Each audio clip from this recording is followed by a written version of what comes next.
வணக்கம் friends. So இன்றைக்கி வந்து பார்த்திங்கன்னா விஓசி பார்க்கில் வந்து ஒண்டர் வேர்ல்டு எக்ஸிபிஷன் போயிருந்தேன். ஸோ அந்த எக்ஸிபிஷன் வந்து பார்த்திங்கன்னா கொஞ்சம் நாளைக்கு முன்னாடி வந்து விஓசி கிரவுண்டில் வந்து போட்டிருந்தாங்க. இந்த மாதிரி அவதார் மாதிரி நிறைய உள்ள டிசைன்ஸ் எல்லாம் இருக்குதுன்னு சொல்லியிருந்தாங்க. அதுக்கப்புறம் 9D சினிமாஸ், அப்புறம் இந்த மாதிரி ஸ்னோ வேர்ல்டெல்லாம் இருக்குதுன்னு சொல்லியிருந்தாங்க. அப்புறம் ஒரு சில பொருட்காட்சிகள் எப்படிங்க அந்த ராட்டினமெல்லாம் இருக்கும்ல, பிளேயிங் கேம்ஸ் அந்த மாதிரி இருக்குன்னு சொன்னாங்க. நம்மளும் உள்ளே போய் பார்த்தோம். அவதாரில் உண்மையிலே வந்து பார்த்திங்கன்னா நிறையா அந்த எலமெண்ட்ஸ் எல்லாம் உள்ளுக்குள்ளே வந்து வச்சுருந்தாங்க. பார்க்கறக்கே ரொம்ப நல்லா இருந்தது, ரொம்ப பியூட்டிஃபுல்லாகவும் இருந்தது. அதே நேரத்தில் வந்து பார்த்திங்கன்னா டிக்கெட் விலை தான் கொஞ்சம் கூட. அடல்ட்டுக்கு 100, குழந்தைங்களுக்கு 80ன்னு போட்டிருந்தாங்க. ஒரு 50 ரூபான்னு கொடுத்துருந்தா ஒர்த்தாக இருந்திருக்கும்.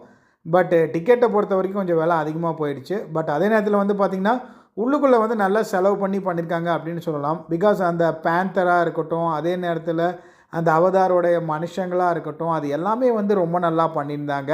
மெயினாக சொல்லணுன்னா ஒவ்வொரு எலமெண்ட்ஸும் வந்து பார்த்திங்கன்னா அப்படி பார்த்து பண்ண மாதிரியே எனக்கு ஒரு ஃபீல் தான் இருக்குது. ஏன்னா உள்ளே போய் பார்க்கும்போது அந்த லைட் எஃபெக்ட்டும் சரி, அவங்க அந்த ஃப்ளவர்ஸாக இருக்கட்டும், அதே போல் அந்த இலைகளாக இருக்கட்டும், அந்த மனுஷங்களாக இருக்கட்டும், எல்லாமே வந்து ரொம்ப நல்லா ஒரு நேச்சுரலாக அவதாரோடைய வேர்ல்டில் போன மாதிரியே ஒரு ஃபீல் இருந்தது.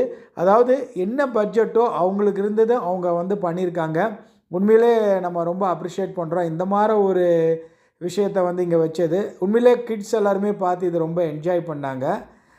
அப்புறம் இன்னொன்று வந்து பார்த்திங்கன்னா பூவிலே வந்து நிறைய டெக்கரேட்லாம் பண்ணியிருந்தாங்க. எப்படின்னா இந்த மாதிரி ஆர்டின்லாம் போட்டுட்டு ஒரு சின்ன சின்ன ஒரு விஷயமெல்லாம் பண்ணி ரொம்ப நல்லா பண்ணியிருந்தாங்க உள்ளுக்குள்ளே. அங்கெல்லாம் வந்து ஃபோட்டோஸ் நீங்கள் நிறைய கிட்ஸ் செக்ஷனுக்கு வந்து ஃபோட்டோஸ் எடுக்கிறதுக்கெலாம் வந்து உண்மையிலே இந்த இடம் வந்து ரொம்ப நல்லாயிருக்கு. உள்ளுக்குள்ளே கொஞ்சம் ஃப்ளவர்ஸ் எல்லாம் வச்சு நல்லா பண்ணியிருந்தாங்க.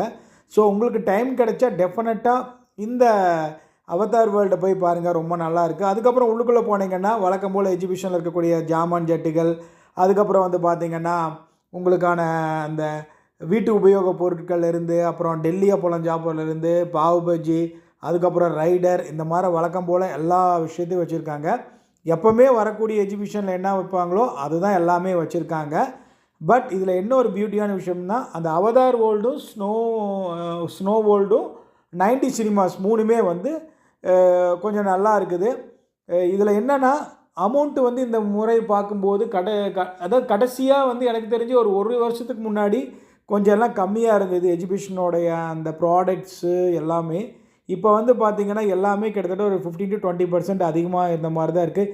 எனக்கு என்னமோ இந்த முறை வந்து எஜுகேஷன் உள்ளே போகும்போது எலமெண்ட்ஸ் எல்லாம் ரொம்ப நல்லா இருந்தது. இந்த பூவில் பண்ண டிசைன்ஸு எல்லாமே ரொம்ப நல்லா இருந்தது. பட் என்ன ஒரு பிரச்சனைனா காஸ்ட் வைஸ் வந்து பார்த்திங்கன்னா எல்லாமே கொஞ்சம் அதிகம் பண்ணிட்டாங்க. உள்ளுக்குள்ளே ஒரு டெல்லி அப்பளமே 80 ரூபா பண்ணிட்டாங்க. ஒரு காஃபியே வந்து பார்த்திங்கன்னா 30 ரூபாய்க்கு மேலே கொண்டு வந்துட்டாங்க.